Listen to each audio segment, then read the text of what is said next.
Hi, this is Jody Colegrove with Quantum Techniques. We have the most diagnostic form of energy medicine in the world today. I work with people all over the world, over the phone, helping them find out why they are having their health issue and what they can do about it. So I received an email from a friend of mine that said, how do you function with being a Christian and then with the alternative medicine and dealing with things like muscle testing, chakras, chi, and Christianity?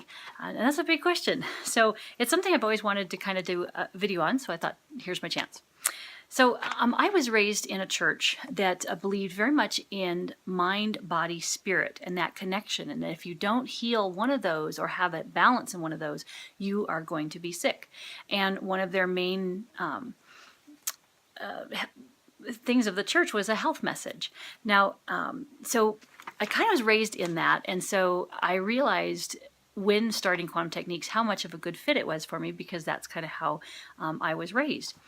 So I want to just kind of share a couple ideas to maybe help you kind of bridge the gap between all of those. So the first thing is, Qi is very much of a Chinese life force.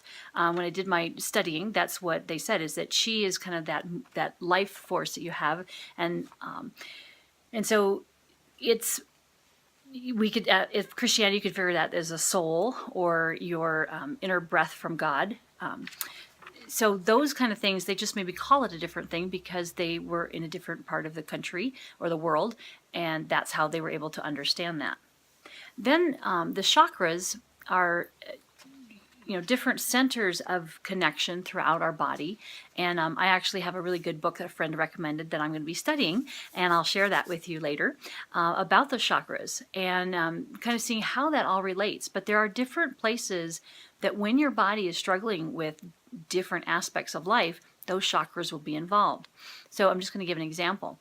When I started in Quantum Techniques, I started working with healing and things like that, and I started finding that I kept wearing more color blue or color purple, and those tend to be the top two chakras of being in kind of your spiritual connection and with others and your thinking brain. And so that didn't surprise me, but that's just kind of what I noticed, and because those are the colors of those chakras.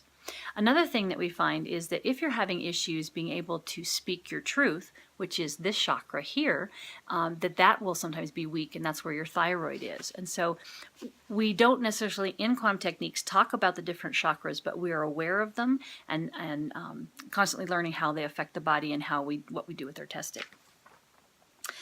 So another thing is biofeedback. And, when we do muscle testing, we are able to kind of get back from the body what's going on. Why is it in balance? Why is it not in balance? And that kind of thing. So that is kind of a biofeedback technique.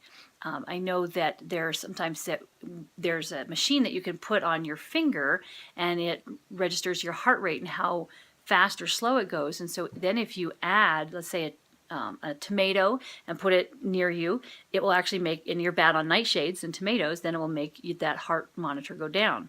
Same thing with like corn chips and things like that. So that's a form of feedback. Well, we do the same thing when we muscle test, and we find out, okay, corn will be healthy, corn will be sick, and find out if that is affecting you or not. So another thing is Reiki. Steve always tells his story about when he was a psychologist and meeting with people, and they said, oh, I just got the most unique massage.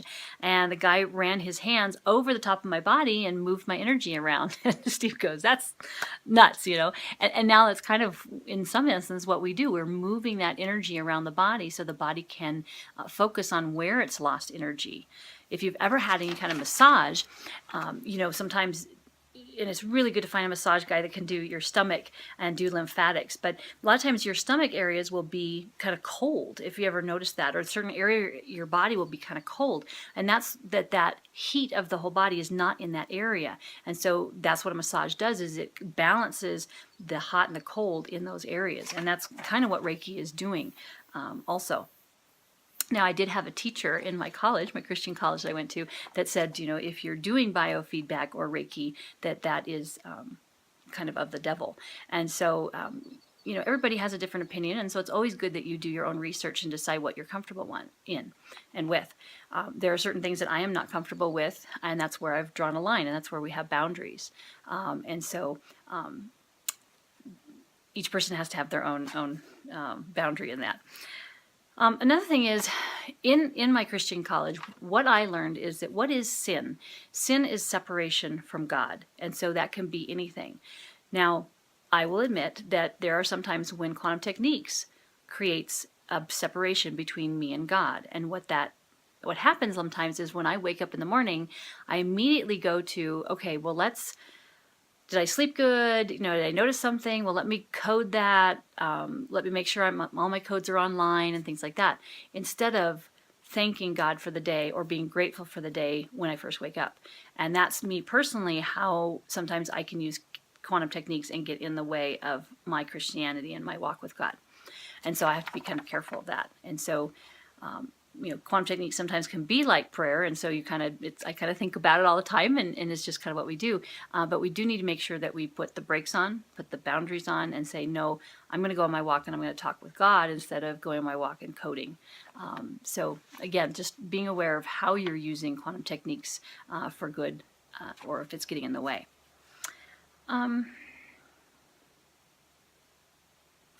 So how did God heal? This is something we actually don't know because no one really has an account. Now, we do have the Bible that shows us and gives us stories about how he healed. And the three that come to mind that I like the most is there's a time when God walked up to somebody, or someone walked up to God and said, or Christ, I'm sorry, Jesus in the Bible, and said, my hand is crippled. And so God said, stretch out your hand, and it healed itself. Okay. And wow, how, we can't, quantum techniques, we haven't had that miraculous of a healing, but it's like, how did that happen? And I know that Steve has said that one of his theories is that maybe God put that tissue and that person so much in a loving state that love healed. And so it's a good theory. And so, I look forward to finding out how God did those healings back then. But I'm just grateful for what he has allowed us to know now with quantum techniques to help others. One of my favorite stories is in John 5, 5 through 9, and that's about the pool of Bethesda. The reason I like it is because, the guy, or the system had, this pool of Bethesda where everybody would go, and if they wanted healing, they watched for the waters to be rippled. And when it did ripple, then they had to be the first one in, and that would create the healing. Well, you can just imagine the scene, they're 4 and 5 deep on either side of this pool, and trying to get the first one in. Well, it talks about the lame person that he couldn't even walk there. And so somebody that had, had more of a non-walking issue could get into the water sooner, and so he was there for 35 years. And that seems like an awful long time to be waiting for healing. And so what I like is that God came up to him and said, what are you doing here? And so he asked him, and he told him, and then he said, would you like to try something different? And I think that reason I like that is because that's what quantum techniques is. Hey, let's try something different. If what you've been doing hasn't worked, whether it's through pharmacology and drugs and things like that, to try to get well, and it's not working, then let's try something different. What do you got to lose, kind of thing. And so sure enough, the guy says, yeah, I will. And so he said, well, then pick up your bed and walk. And sure enough, he did. And so he was healed. Again, that miraculous healing right away was he put in such a love state that he was able to heal. The third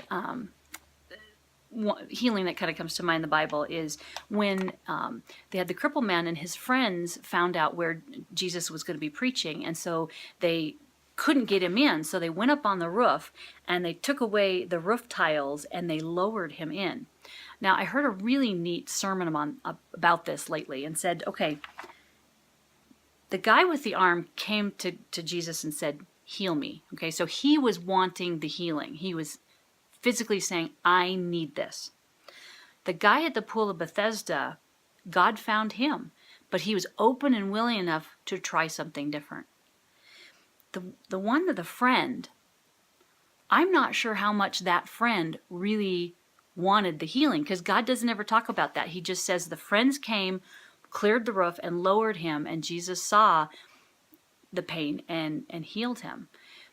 So what the pastor was saying is, okay, so one, the man had faith. The second one, he didn't know he needed it and had it.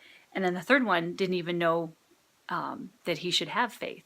And so a lot of times, we say, you need to pray harder or work harder and stuff like that. And in those three examples, healing took place in many different ways. It didn't have to be the same way. And so, sometimes we have people in quantum techniques that heal right away and others we don't. And so we're always kind of being aware that the healing does come from God and trying to find out what it is and do our best. But I think that was a really good lesson for me in healing and things like that. So I don't know if I have answered all your questions, but I personally, as a Christian, being four generations on one side and 5 generations on the other as a Christian, have never had an issue with quantum techniques in that being God's way of helping this world be able to heal. And I like the fact that pretty much everybody on our team is Christian and comes from that divinity. And so they bring that to the practice. And so I feel very comfortable in what I do and sharing it with others. So give me a call. You can visit our website at quantumtechniques.com. And we have lots of information there. You can read more about what we do and how we do it. Steve even has a book out right now that I think really explains quantum techniques. So that's really exciting. I think you probably have a link on the website for that. We also have lots of manuals, codes on there, so you can kind of understand what that is, and also MP3 downloads. And you can also request a session request. And that's an hour of 60 minutes of working with a quantum techniques practitioner. And what that does is help you find out what's going on and what you can do to heal it. So I look forward to working with you. And if you have more questions, send them